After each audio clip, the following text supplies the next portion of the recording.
Olivier Balès, bonjour. Je suis vraiment très très content de t'accueillir pour ce court entretien. Euh, pour ceux qui te connaissent moins et ceux qui ont besoin de rafraîchissement, on va dire ça comme ça. Tu es auteur, illustrateur, mais auteur de bande dessinée. On peut citer quelques bandes dessinées que tu as fait avec Arnaud Le Goefflec, notamment Le Chanteur Son Nom. J'aurais ta peau avec Dominique A aussi, également. Il y a Robert Moses aussi, Le Maître caché New York avec Pierre Christin, célèbre scénariste. Et puis L'homme qui ne disait jamais non avec Didier Tronchet, par exemple.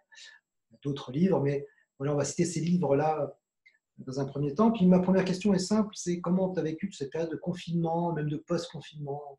euh, voilà, comment tu as ressenti tout ça, toi? Oui, bah, disons, les premiers jours, c'était plutôt agréable. Il y avait un moment un peu calme où j'ai pu beaucoup, je crois, me dédier à la lecture, reprendre même parfois le dessin, mais pour moi, juste me faire plaisir à la recherche de nouvelles techniques ou de tester de nouveaux outils. Des choses très très simples d'ailleurs. Là, j'ai encore un dessin ici d'une plante que j'ai au fond de mon jardin et je me dis, tiens, après une petite esquisse. Je l'ai trouvée parfaite, harmonieuse et voilà, c'est des choses que je prenais plus le temps de faire, sachant que j'ai la chance d'avoir beaucoup de commandes, donc une commande chassant une autre. Le confinement a ralenti tout ça et c'est ces petits moments de creux qui font énormément de bien pour des gens qui sont dans la créativité, qui, en tout cas moi j'ai besoin de me renouveler et ça ne passe que par à un moment donné ne plus rien faire et rester dans une forme de contemplation. Et ça m'a aussi donné pas mal d'idées, évidemment, associées au sujet. Donc, je suis parti sur l'idée des masques également, ce qui est en train d'arriver pour nous tous aujourd'hui. Donc, d'imaginer des designers comme Jean-Paul Gaultier, quel type de masque ils pourraient créer pour l'occasion. Enfin, voilà. Donc, ça a été vraiment un moment à la fois d'intense richesse de production, mais en même temps aussi de, comme je le disais tout à l'heure, de contemplation, de ralenti. Ça, ça devient un luxe aujourd'hui, cette contemplation se ralentit, et tout créateur a besoin de ces moments-là. Toi, tu travailles sur quoi, ou tu as travaillé sur quoi récemment, et sur quoi tu travailles aujourd'hui? Alors, il y a plusieurs projets en parallèle.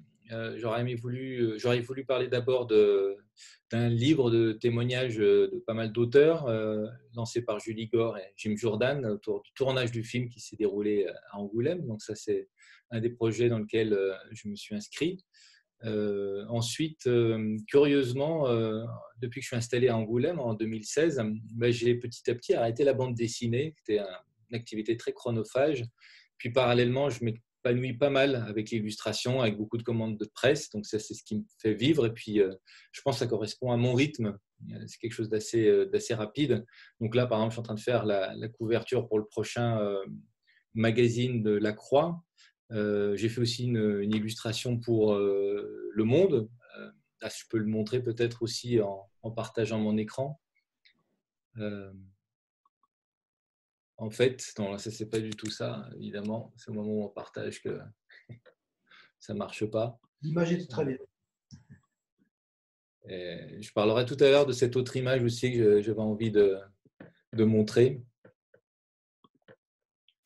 Donc ça demande une petite activation. Voilà. J'espère que vous voyez bien tous l'écran un peu surchargé. Je crois que vous avez Photoshop sur lequel je travaille pour mettre en couleur toutes ces images. Mais voilà, la commande du monde, c'était la surproduction d'événements culturels qui, pour la plupart, ont été annulés, puis à un moment donné, vont devoir quand même voir le jour.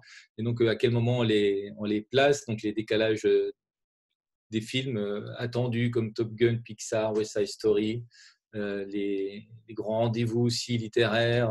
Donc là, je me suis amusé à faire un carrefour giratoire avec les salons qui sont évidemment annulés, les prix qui sont attendus, avec mais quel bouquin, puis sans parler des spectacles vivants, puisque moi en plus, quand tu me posais la question sur qu'est-ce que comment j'ai vécu le confinement, normalement je devais donc intervenir avec la compagnie Le Meilleur des Mondes, une compagnie de théâtre sur un spectacle qui s'appelle Walter, donc où je fais des dessins en live. Et puis, c'est vrai que voilà, ça c'était pour Master Dracon et puis quelques autres dates après à Angoulême. Donc tout ça a sauté. Et puis pareil, des interventions pour Madrid pour animer un atelier d'écriture. Ça, j'avais très, très à cœur de pouvoir animer ça.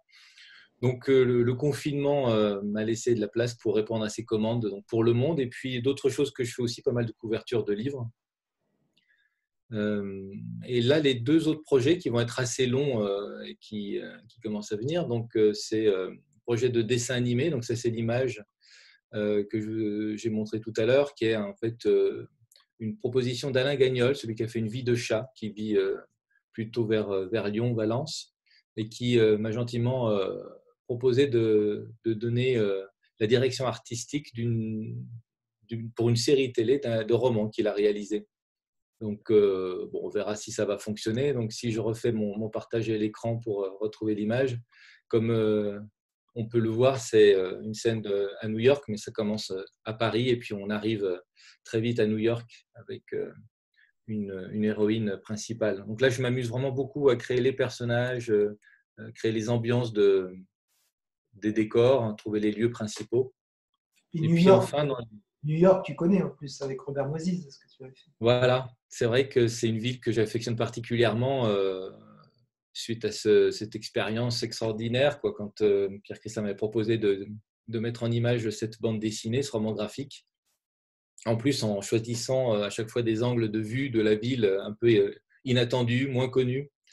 Donc voilà, et ça c'est toujours des choses en dehors de la bande dessinée. Puis là, chemin faisant, je commence un petit peu à m'en rapprocher à nouveau avec, je ne sais pas si je l'ai là, un roman de Marie Desplechin pour Rue de Sèvres qui adapte maintenant régulièrement leur fonds jeunesse pour de la bande dessinée.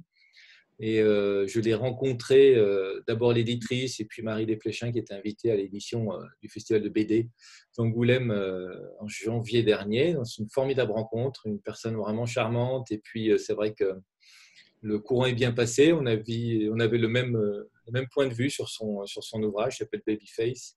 Donc, on devrait sans doute travailler ça pour les prochains mois. Quel beau projet. Et, je vois que tu vois aussi en tant qu'auteur, j'ai une dernière très question, mais comment ce statut d'auteur qui est quelquefois un peu délicat, comment toi tu vis ça à travers tes amis et toi-même ta propre expérience? Ouais, c'est très compliqué parce que c'était déjà pas facile avant. Là, je redoute un petit peu les prochains mois. Comme je disais, moi, j'ai la chance encore d'être régulièrement sollicité. Je me dis, ça peut les prochains mois ralentir, voire peut-être des tarifs qui risquent de baisser. Donc, je trouve que c'est pas une bonne nouvelle, ce confinement pour ces prochains mois. Euh, la situation fait aussi que moi, j'ai la chance, en fait, je crois très tôt de m'être diversifié. Donc, je ne fais pas que de la bande dessinée, parce que de la bande dessinée, je n'arriverai pas à en vivre. Donc, c'est un petit luxe que je m'autorise à faire quand j'ai réussi à me constituer un petit matelas financier après quelques commandes d'illustration, que ce soit pour, comme je disais, des couvertures de romans ou pour la presse, c'est ce que je réalise le plus régulièrement. Bah, voilà, je m'autorise quelques mois liés à l'activité moins rémunératrice, livre jeunesse, bande dessinée. Mais voilà, ça pose vraiment la question de savoir est-ce qu'on peut vivre en étant que auteur de bande dessinée.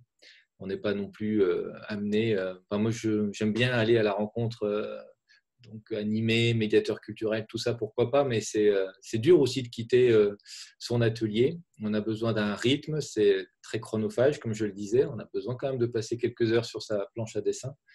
Donc voilà, c'est complexe. Je vois un petit peu la situation évoluer. Il y a quand même, heureusement, beaucoup d'auteurs qui s'organisent. Alors, je les soutiens à travers différents syndicats. On voit passer des choses. J'espère que le gouvernement saura entendre, mais il aura beaucoup à faire, je crois, aussi les prochains mois, le gouvernement. Écoute, en tout cas, on souhaite et on te souhaite le meilleur pour l'avenir, en tout cas et pour la bande dessinée. Je te remercie beaucoup, Olivier, de ton témoignage. Et puis, je te dis à très bientôt. Pardon. On risque de se recroiser à Angoulême, je l'espère, très prochainement. Oui, avec grand plaisir pour un petit café à côté du marché. Un bonheur. Très vite, Olivier. À bientôt, Sébastien.